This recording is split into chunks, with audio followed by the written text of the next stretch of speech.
नेताजी के जीवन से जुड़ी संस्मरणों में आपका ध्यान आकर्षित करना चाहूँ। आपको मालूम है नेताजी माननीय मुलायम सिंह यादव जी पहले पहलवान हुआ करते थे, टीचर थे और पहलवानी के समय में ही 1967 में इनको एक वहाँ के विधायक हुआ करते थे सफाई के या फिर इटावा क्षेत्र के नाथूराम जी, उन्होंने इनकी कुश्ती से प्रभावित होकर कहा कि अब मुलायम तुम मेरे स्थान पर विधायकी का इलेक्शन दो, और 1967 में पहली बार विधायकी का इलेक्शन जीते और उसके बाद से लगातार ये विधायक विधान परिषद में, लोकसभा में लगातार ये रहे और निवर्तमान में भी वो मैनपुरी से सांसद थे।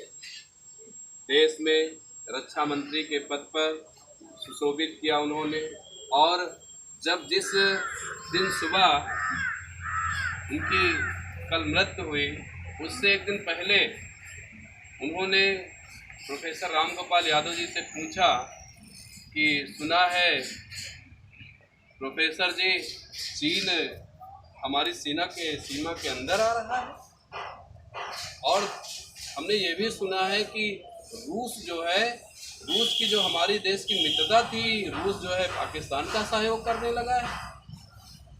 तो राम गोपाल यादव जी ने उनको बताया कि नहीं, रूस से हमारे कुछ रिश्ते ठीक नहीं हुए रहे थे, लेकिन अब चूंकि यूक्रेन में हम लोगों ने रूस के खिलाफ कुछ नहीं किया है तो इसलिए रूस के और हमारे रिश्ते अच्छे हैं, सब कुछ ठीक। तो ऐसे थे नेताजी, 3 बार मुख्यमंत्री रहे और डॉक्टर राम मनोहर लोहिया की समाजवादी विचारधारा, पंडित जनेश्वर मिश्र की विचारधारा पर आजीवन उन्होंने आगे बढ़ने का काम किया। समाजवादी विचारधारा का मतलब होता है सभी लोग बराबर के हों, समाज में समान अधिकार हो, सबके पास रहने का घर हो, सबके पास पढ़ने के लिए विचार के संस्थान हो, और उनका नारा हुआ करता था दवा पढ़ाई मुफ्ती हो, रोटी कपड़ा सस्ती। ये नारा था माननीय नेताजी का। और नेताजी के जीवन से जुड़ी बहुत सी संस्कृतियां हैं। उन्होंने हर उस व्यक्ति का सहयोग किया, जात धर्म से उठकर उन्होंने राजनीति को सिंचित किया, जहां उन्होंने बहुत बड़े लोगों को, यहाँ तक कि राजा भैया जी को भी एक बार मुसीबत पड़ी तो उन्होंने उनका भी सहयोग करने का काम किया। और उन्होंने हिंदू मुस्लिम एकता को बनाए रखने के लिए सबसे ज़्यादा कार्य किया और समाज के हर तबके के लिए काम किया। उनकी जितनी भी योजनाएं होती थी ज़्यादातर समाज के हर व्यक्ति के लिए योजनाएं होती थी। महिलाओं के लिए उन्होंने योगदान दिया, क्योंकि हम लोग शिक्षा से जुड़े हैं। तो चूँकि बिहार क्षेत्र में पहले दूर दूर सेंटर जाते थे, जब तो आपके सेंटर कम दूर जाते हैं, लेकिन पहले दूर दूर सेंटर जाते थे। तो माननीय नेताजी ने कहा कि चूँकि बच्चियाँ पढ़ नहीं पा रही हैं, इसलिए उन्होंने स्वकेंद्र प्रणाली स्थापित कर दी कि उसी विद्यालय में आप लोग पेपर दें जिस विद्यालय में थे।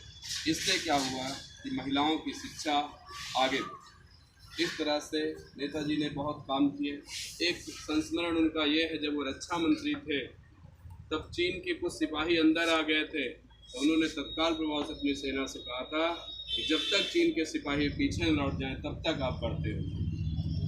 वो 1996 में जब वो रक्षा मंत्री थे तो हमारी भारतीय सेना 4 किलोमीटर तक अंदर चली गई, और फिर चीन जब पीछे हटा तो फिर सेनाएं वापस आई, और उन्होंने सबसे बड़ा योगदान दिया। पहले जब कोई हमारा देश का जवान शहीद हो जाता,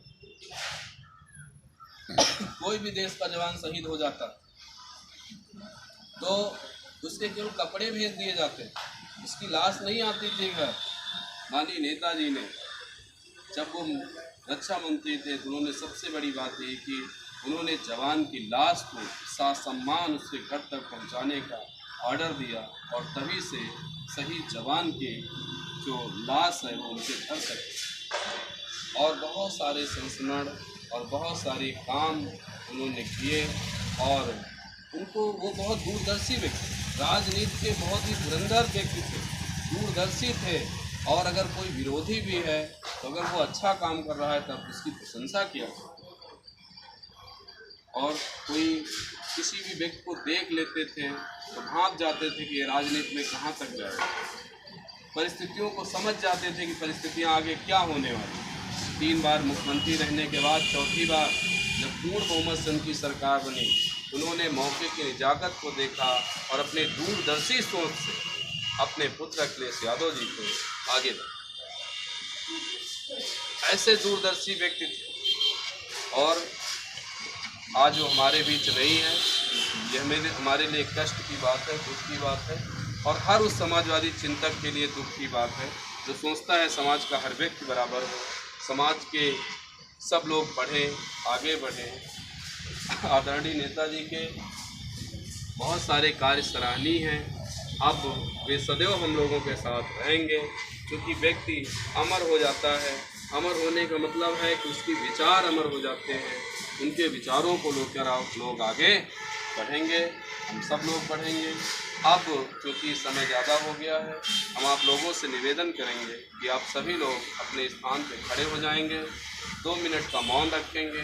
तत्पश्चात आप शांति के साथ नीचे जलपान की व्यवस्था है, बतासे आप खाइएगा, पानी पीजिए, फिर रखिएगा। तो अभी जब हम सावधान बोलेंगे उसके बाद 2 मिनट का मौन। बिछाएं, सावधान।